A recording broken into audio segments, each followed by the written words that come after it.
Assalamualaikum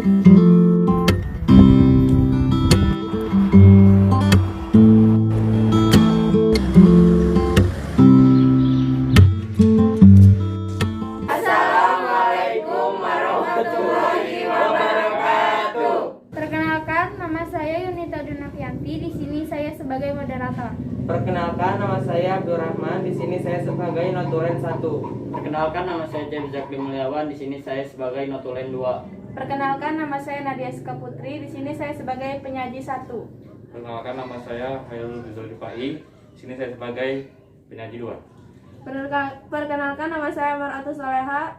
Saya sebagai penyaji 3. Pertama-tama saya akan menjelaskan tentang minyak bumi. Minyak bumi adalah bahan bakar fosil yang merupakan bahan baku untuk bahan bakar minyak, bensin, dan banyak produk-produk kimia. Merupakan sumber energi yang penting karena minyak memiliki persentase yang signifikan dalam memenuhi konsumsi energi dunia. Minyak bumi merupakan campuran kompleks senyawa organik yang terdiri atas senyawa hidrokarbon dan non-hidrokarbon yang berasal dari sisa-sisa mikroorganisme, tumbuhan, dan binatang yang tertimbun selama berjuta-juta tahun. Di sini saya akan menjelaskan tentang pengolahan minyak bumi tahap pertama.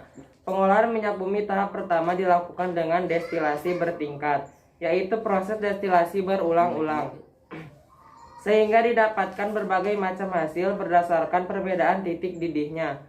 Hasil pada proses destilasi bertingkat ini meliputi 1. Fraksi pertama menghasilkan gas yang pada akhirnya dicairkan kembali dan dikenal dengan nama LPG. LPG digunakan untuk bahan bakar kompor gas dan mobil BBG atau didah lebih lanjut menjadi bahan kimia lainnya. 2. Fraksi kedua disebut nafta atau gas bumi. Nafta tidak dapat langsung digunakan tetapi diolah terlebih dahulu. Pada tahap kedua menjadi bensin premium atau bahan petrokimia yang lain. Nafta sering disebut juga sebagai bensin berat. 3. Fraksi ketiga atau fraksi tengah selanjutnya dibuat menjadi kerosin atau minyak tanah dan autur sebagai bahan bakar pesawat. Fraksi keempat yang sering disebut juga solar yang digunakan sebagai bahan bakar diesel. 5. Fraksi kelima atau yang sering disebut juga residu yang berisi hidrokarbon rantai panjang dan dapat diolah lebih lanjut pada tahap kedua menjadi berbagai senyawa karbon lainnya dan sisanya sebagai asap dan lilin. Di sini saya akan menjelaskan pengolahan minyak bumi tahap yang kedua.